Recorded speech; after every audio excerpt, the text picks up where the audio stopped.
మళ్ళీ నన్ను అడుగుతూ ఏంటి స్వామి అంత న్యూస్ మీ దగ్గర ఉంటే? అవును, మీకే నాకని బాగా తెలుసు, మళ్ళీ మీరే నన్ను అడుగు. వాళ్ళ అది టెక్నికల్గా నేను చెప్పకూడదు స్వామి, ఎన్డీఏలో ఉన్నాను, నాన్ డిస్క్లోజర్ అగ్రిమెంట్ సైన్ చేశాను నేను చెప్పకూడదు. ప్లీజ్ అండర్స్టాండ్, లీగలీ బైండింగ్ కదమ్మా. మళ్ళీ నేను ఇదే కోర్టుకి రావాలి. ఓకే, అది నేను ఎందుకంటే అది ఎన్డీఏలో ఉన్నాం కనుక అయిందమ్మా.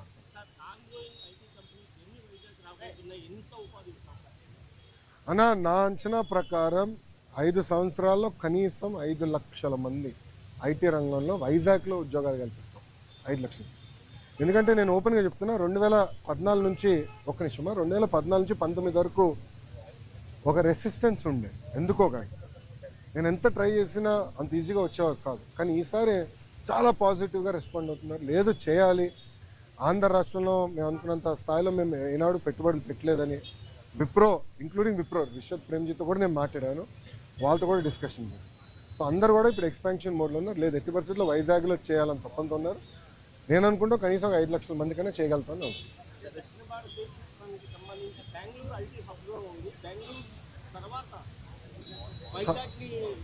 బెంగళూరు తర్వాత హైదరాబాదే స్వామి.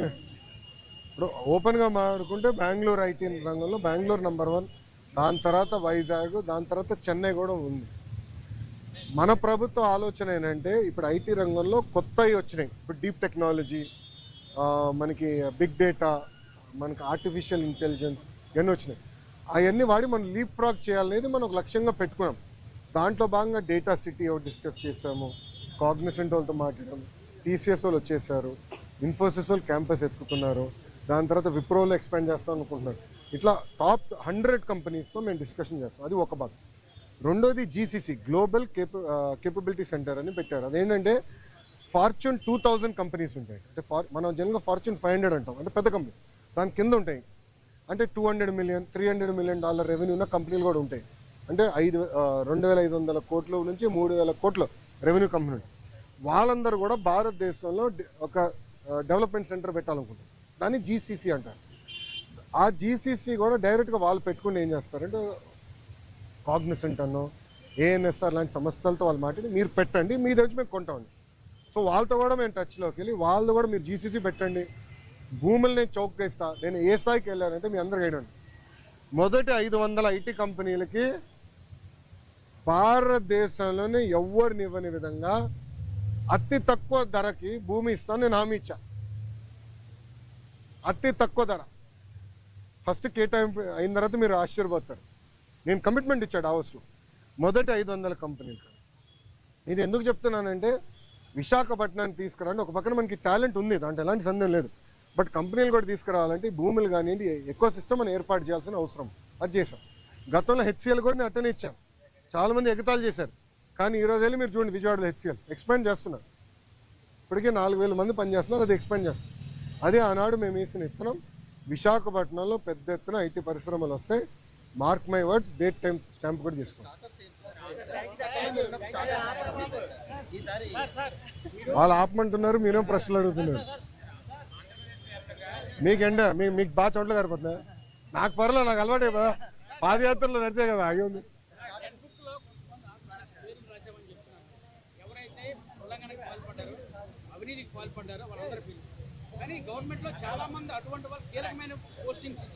ఎవరికి ఇచ్చామండి కీలకమైన పోస్టింగ్? ఎవరికి ఇచ్చాం స్వామి? మీరు చూస్తే చాలా మంది IAS officers waiting for posting. వినండి కొంచెం, నేను కూర్చోండి. చాలా మంది ఐపీఎస్ ఆఫీసర్స్ కూడా వెయిటింగ్ ఫర్ పోస్టింగ్. ఆల్రెడీ కేసులు కూడా పెట్టాము, ఇన్వెస్టిగేషన్ జరుగుతున్నాయి. రానియండి,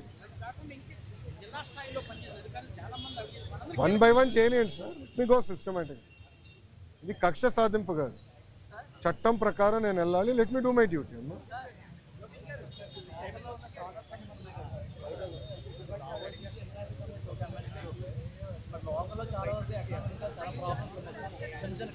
అవును అవును, దానికి ఏం చేసామంటే అమ్మా, నెక్స్ట్ బడ్జెట్లో రతన్ టాటా ఇన్నోవేషన్ హబ్ అని రతన్ టాటా గారి పేరుతో పెట్టామమ్మా.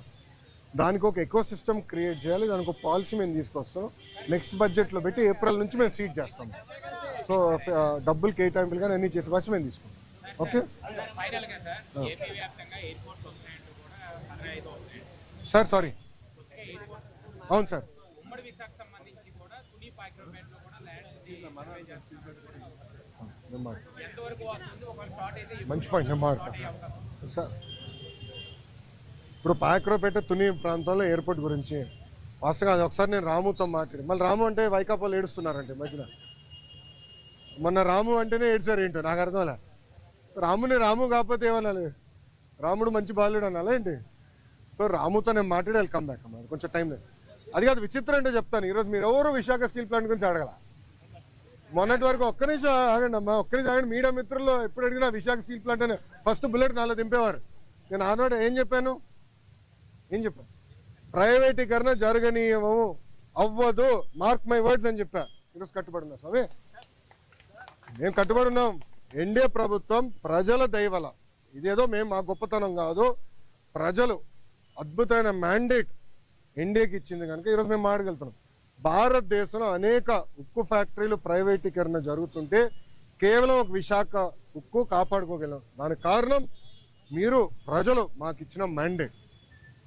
7 నెలల్లో స్టెబిలిటీ కోసం సుమారుగా 1300 నుంచి 1600 కోట్ల రూపాయలు స్టెబిలిటీ కోసం తీసుకొచ్చాం. ఇప్పుడు 11,000 కోట్ల రూపాయలు కేంద్ర ప్రభుత్వం నిధులు తీసుకొచ్చాం. ఆంధ్ర రాష్ట్ర ప్రభుత్వంగా సుమారుగా 2,500 కోట్లు వేస్తున్నాం. ఇది by way of water, by way of power stability ఇచ్చడం. సో ఉక్కు ఫ్యాక్టరీలో ఉన్న ఉద్యోగస్తులను కూడా కోరేది ఏంటంటే, ఇది రెండోసారి మన కేంద్ర ప్రభుత్వం బెయిలౌట్ ఇస్తుంది. మొదటిసారి ఇట్లనే ఎన్డీఏ ప్రభుత్వంలో తెలుగుదేశం పార్టీ భాగస్వామి అయినప్పుడు ఆనాటి ప్రధానమంత్రి వాజ్పేయి గారు సుమారుగా 13,000 కోట్లు ఇచ్చారు, 1,300 కోట్లు ఇచ్చారు. ఇప్పుడు 11,000 కోట్ల రూపాయలు ఇస్తున్నారు. ఇదంతా మనం దేశం కోసం మరి తిరిగి ఇవ్వాల్సిన బాధ్యత మనది. ఇదంతా ఎక్విటీ రూపంలో వస్తుంది, అప్పు కింద కాదు, మొత్తం ఎక్విటీ రూపంలో వస్తుంది. కానీ ఉక్కు ఫ్యాక్టరీ ఉద్యోగస్తులు కూడా నేను కోరేది ఏంటంటే, కష్టపడతాం, డివిడెండ్ల ద్వారానో ఉద్యోగాల ద్వారానో తిరిగి దేశానికి మనం చెల్లిద్దామని నేను కోరుతున్నాను. ఏదమ్మా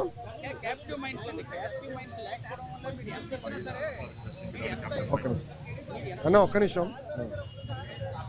I'm sorry, that is the wrong argument. ఈరోజు ఆర్సిలర్ మిత్తలు క్యాప్టివ్ మైన్ లేకుండా ఇన్వెస్ట్ చేస్తుంది. ఎన్ఎండిసితో టైఅప్ అయ్యి క్యాప్టివ్ మైన్ లేకుండా వాళ్ళు ఇన్వెస్ట్ చేస్తున్నారు కదా. వాళ్ళు 14 మిలియన్ మెట్రిక్ టన్ ప్లాంట్ వాళ్ళు ఇన్వెస్ట్ చేస్తున్నారు 2 దశల్లో. సో అది కావాలని ఇన్ఎఫిషియన్సీని దాంట్లోకి దోస్తున్నారు. మీరు ఉద్యోగస్తులు అడగండి, కొంతమంది సీఈఓలుగా వచ్చిన వల్ల ఇవన్నీ ఇబ్బందులు వచ్చినాయి. పకడ్బందీగా ఏర్పాటు చేయాలి. అది నిర్మలా సీతారామన్ గారితో కూడా చంద్రబాబు నాయుడు గారు మొన్న ఢిల్లీలో మాట్లాడారు. మీరు చూస్తారు కదా, విశాఖ ఉక్కుని సెట్ చేస్తాం. Highest profit making iron steel factory చేసే బాధ్యత మేము తీసుకుంటాం.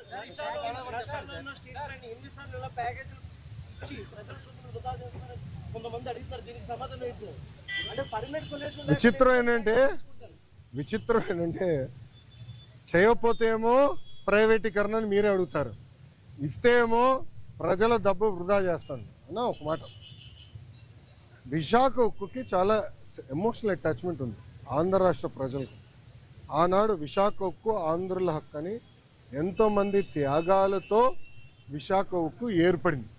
కొంతమంది అధికారుల ఇన్ఎఫిషియన్సీ వల్లనే, మళ్ళీ ఐఎమ్ రిపీటింగ్, కొంతమంది అధికారుల ఇన్ఎఫిషియన్సీ వల్లనే ఆ ఉక్కు ఫ్యాక్టరీ ఇలాంటి పరిస్థితికి వచ్చింది. లేదంటే it is one of the highest profit making. విశాఖకున్న టెక్నాలజీ కూడా అద్భుతమైన టెక్నాలజీ అన్న. నేను హైదరాబాద్లో ఇల్లు కట్టుకున్నప్పుడు విశాఖ స్టీలే వాడా.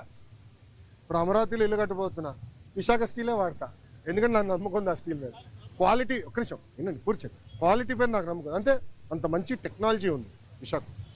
కొంతమంది లీడర్షిప్ వల్ల దెబ్బతిన, అది నిర్మలా సీతారామన్ గారితో కూడా చర్చ జరిగింది. పకడ్బందీ అయిన లీడర్షిప్ని మేము తీసుకొస్తాం, దాని దారిలో పెడతాం. డివిడెండ్ ద్వారా, ఉద్యోగాల ద్వారా మళ్ళీ దేశాన్ని తిరిగి మేము డబ్బులు ఇస్తాం. ఓకేనా? పాపం మీ వాళ్ళకి చోట్ల గారిపోతున్నాయి. ఒక్క నిమిషం, మళ్ళీ సమాధానం చెప్పొద్దు, పారిపోయానని మీరే రాస్తారు. బాగండి, చెప్పండి సార్. సారీ, రిపీట్ చేయండి సార్. సాయిరెడ్డి గారు ఏమన్నారండి? రాజకీయ సన్యాసం తీసుకుంటున్నా అని చెప్పారు. ఇంక మళ్ళీ దాని పార్టీలో చేరేది అంటే టీడీపీలో చేరేది ఏమన్నా? తీసుకుంటారని అడుగుతున్నారు. అది case by case we will decide. ఎందుకంటే మా కార్యకర్తలను ఇబ్బంది పెట్టిన వాళ్ళు నేను ఎందుకు తీసుకుంటా, మా కార్యకర్తల పైన కేసులు పెట్టిన వాళ్ళు ఎందుకు తీసుకుంటా. అరే నా పైన కూడా కేసులు ఉన్నాయి స్వామి, ఎస్సీ ఎస్టీ కేసు ఉంది నా పైన, అటెంప్ట్ మర్డర్ కేసు ఉంది, అవన్నీ ఇప్పుడు జరుగుతున్నాయి కదా సార్. అమ్మా తీసుకోవాలమ్మా, ప్రజలకు ఓపెన్ చేయమంటారా, చూడాలేమో ప్రజలు కూడా. ఒక 3 నెలలు ఓపెన్ చేద్దాం. స్టీల్ ప్లాంట్ విషయంలో 11,400 ప్యాకేజ్ భారీ ప్యాకేజ్ విడుదల చేయడం ఓకే. స్టీల్ ప్లాంట్ పైన 8 సంవత్సరాలు పోరాడుతున్న వ్యక్తులు ఒకే ప్రశ్న అడుగుతున్నారు. ప్రైవేటీకరణ విషయంలో ప్రభుత్వం ఎందుకు క్లారిటీ ఇవ్వలేకపోతుంది? ప్యాకేజ్ ఇస్తున్నారు. స్వామి ఒక్క నిమిషం, ఇంకా ఎన్నిసార్లు చెప్పాలి స్వామి? ఐఎమ్ సారీ, ఒక్క నిమిషం. చంద్రబాబు నాయుడు గారు చెప్పారు, కుమారస్వామి గారు చెప్పారు, నేను చెప్పా, ఇంకెంతమంది చెప్పాలి స్వామి? ఇంకెంత హామీ ఇవ్వాలి? అరే ప్రైవేటీకరణ జరగదని చెప్తే మళ్ళీ ఇంకా డౌట్ ఏంటి స్వామి? ఒక్క నిమిషం, మీరు ఏ మీడియా స్వామి? ఒక్క నిమిషం, మీరు కొంచెం చదవాలి స్వామి. ప్రైవేటీకరణ జరగదని చెప్పిన తర్వాత ఇంకేం డౌట్ స్వామి? నేను స్ట్రైట్ క్వశ్చన్ మిమ్మల్ని అడుగుతున్నా. ప్రైవేటీకరణ జరగదని నేను హామీ ఇచ్చా, నిధులు తీసుకొచ్చాం, క్యాపిటేషన్ చేసాం, ఇంకేం హామీ ఇవ్వాలి నీకు? బాండ్ పేపర్ రాసేవాళ్ళ? ఒక నిమిషం, బాండ్ పేపర్ రాసేవాళ్ళ నీకు? అరే అందరు జగన్ లాగా ఉండరు, గుర్తుపెట్టుకో. ఏం స్వామి మీరు కూడా అటు మాడితే? అది కాదు, అడిగేదాన్ని కూడా ఒక అర్థం ఉండాలి సార్. ఒక్క నిమిషం, మీడియా మిత్రులు కూడా మీరు ఆలోచించండి, ఈ ప్రశ్నకి ఏమైనా అర్థం ఉందా? ఇప్పుడు నేను ప్రైవేటీకరణ జరగనీయనని నేను హామీ ఇచ్చా, 7 నెలల్లో ఎంపీ గారు పోరాటం వల్ల, ఎమ్మెల్యేల పోరాటం వల్ల 1,600 కోట్ల రూపాయలు తీసుకొచ్చాం. భారతదేశం వ్యాప్తంగా అన్ని ఉక్కు ఫ్యాక్టరీలు ప్రైవేటీకరణ జరిగే సమయంలో విశాఖ ఉక్కుకే, కేవలం విశాఖ ఉక్కుకే 11,000 కోట్ల రూపాయలు ఎక్విటీ రూపంలో, నాట్ డెట్, ఎక్విటీ రూపంలో కేంద్ర ప్రభుత్వం తీసుకొస్తుంది. రాష్ట్ర ప్రభుత్వం కూడా సుమారుగా 2,000 పైచిలుక కోట్ల రూపాయలు ఎక్విటీ రూపంలో తీసుకొస్తుంది. మళ్ళీ ప్రైవేటీకరణ అడుగుతాడు ఈయన, నాకే అర్థం అవుతుంది. నీకు ఎంత సమాధానం చెప్పాలి రప్ప? మీరే చెప్పండి, నాకు అర్థం. ఒక నిమిషం, నేను చాలా స్పష్టంగా దీని గురించి చెప్పదలుచుకున్నా. పిల్లలకి ఎలాంటి ఇబ్బంది లేదు ఈరోజు, ఎందుకంటే డైరెక్ట్ యజమాని అకౌంట్లో మేము వేస్తామని హామీ ఇచ్చాం. రైట్, ఆల్రెడీ ఫైనాన్స్ కూడా కేటాయించాం. ఓన్లీ ఇష్యూ ఏంటంటే కేంద్రం నుంచి దళితులకి కేంద్రం నుంచి డబ్బులు వస్తాయమ్మా, అది లింకింగ్ ప్రాసెస్లో అయిపోతుంది, త్వరలో రిలీజ్ అవుతుంది. సో డైరెక్ట్ అకౌంట్లో వేస్తాం. ఎవరు పిల్లల అకౌంట్, తల్లిదండ్రులకి ఎలాంటి ఇబ్బంది లేదు, వాళ్ళని పిల్లలు చదివించుకోవచ్చు, యజమాని అకౌంట్లో వేస్తాం.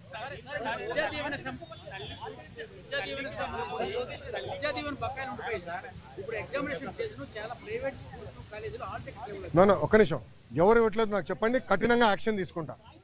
ఒక నిమిషం, నేను యాక్షన్ తీసుకుంటా. ఒక నిమిషం, నేను యాక్షన్ తీసుకుంటా. ఒక్క నిమిషం అమ్మా, నేను పూర్తి చేయనండి సార్. ఆగండి సార్, సార్ మీరు వినండి. మేము కలెక్టర్ గారికి క్లియర్గా చెప్పాము, ఆల్ మేనేజ్మెంట్స్తో మాట్లాడమని చెప్పాము.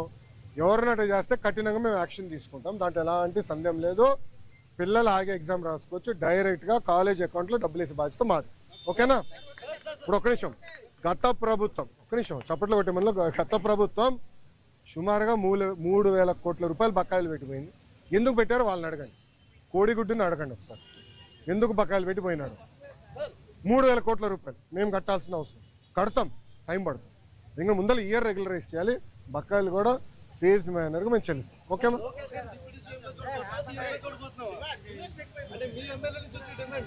తెలుగుదేశం పార్టీ కార్యకర్తగా చూస్తున్నాను అంతే, నాకు అవసరం లేదు అనా. ఒక్క నిమిషం, చంద్రబాబు నాయుడు గారు నాకు ఏ బాధ్యత ఇచ్చినా అహర్నిశలు నేను కష్టపడతా, పని చేస్తా, పార్టీని బలోపేతం చేస్తా, అంతేగాని పార్టీకి చెడ్డ పేరు మటుకు నేను తీసుకురాను.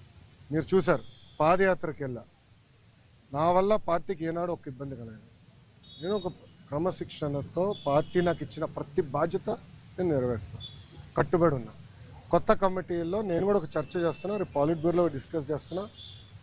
ఒక వ్యక్తి ఒక పదవిలో 3 టర్ముల కన్నా ఎక్కువ ఉండకూడదు, నేను వ్యక్తిగతంగా నమ్ముతాను. అది నా వ్యక్తిగత అభిప్రాయం, పార్టీ అభిప్రాయం కాదు, నాయకుల అభిప్రాయం కాదు, నా అభిప్రాయం, లోకేష్గా నా అభిప్రాయం.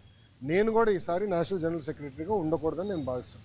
ఎందుకంటే 3 టర్ములు నేను అక్కడనే ఉంటున్నాను, వేరే వాళ్ళు కూడా అవకాశం రావాలి. గ్రామ పార్టీ నుంచి పార్టీలో మూవ్మెంట్ పాలిట్ బ్యూరో వరకు రావాలనేది నా లక్ష్యం, నా ఆలోచన. రైట్ ఆర్ రాంగ్ అది పెద్దలు నిర్ణయిస్తారు, నా ఆలోచన అది. అందుకే ఈసారి నేను కానీ రాము కానీ, మళ్ళీ రాము అంటే ఏడుస్తారు వైకాపా వాళ్ళు. ఎందుకు ఏడుస్తారు నాకు తెలీదు. రాము ఏమో నన్ను అన్నంటాడు, నేనేమో రాము అంటాను, ఇద్దరే. సో రాము కూడా మొన్న రాము నేను కూడా మాడుకున్నాం, దావోస్లో కూడా లంచ్ చేస్తుంటే మేము మాడుకున్నాం. సో రాము కూడా ఏదన్నా నేను కూడా వేరే దానికి వెళ్దాం, వేరే వాళ్ళకి అవకాశం ఇద్దాం, పార్టీలో మూమెంట్ రావాలని మేము అనుకుంటాం. ఓకే ఓకేమ్మా, థ్యాంక్ యూ. ఏంటన్నా స్టీల్ ప్లాంట్ ఉత్పత్తుల్ని అమరావతిలో కానీ అన్ని డెవలప్మెంట్ ప్రాజెక్టులో వాడితే చాలా వరకు బాగుంటుంది కదా అన్న. కరెక్ట్ అన్న, కానీ దానికి ఏమవుతుందంటే అది లీగలీ బైండింగ్ అవ్వచ్చు, అది ప్రాబ్లం. అంటే రేపు ఇప్పుడు ఓపెన్ మార్కెట్ ఉన్నప్పుడు ఏమవుతుందంటే రేపు ఎవరన్నా కోర్టుకు వెళ్ళి ఒకటి కేసు ఇస్తాడు, ఇంకో వాళ్ళు ₹1 తక్కువ ఇస్తున్నారంటే ఫినిష్డ్, అడిగే వాళ్ళు గొడవలు అవుతాయి. ఆ ప్రాబ్లమ్స్ ఉన్నాయి, అది కూడా డిస్కస్ చేసాం మేము. అది టెండర్ ప్రాసెస్ ఫాలో అయిపోతే మనం అందరూ ఇబ్బంది పడతాం. ఓకేనా, హ్యాపీనా? All question answer. సాక్షి రాలా, నెక్స్ట్ టైం పట్టుకురండి, నెక్స్ట్ టైం పట్టుకురండి సాక్షిని. నేను ఎక్కడ ఉన్నా కదా, ఏం మరో సాక్షి TV9 రాలా? వచ్చాడు, TV9 వచ్చాడు, రెడీగా ఉన్నాడు. Okay boss, thank you sir, జై హింద్.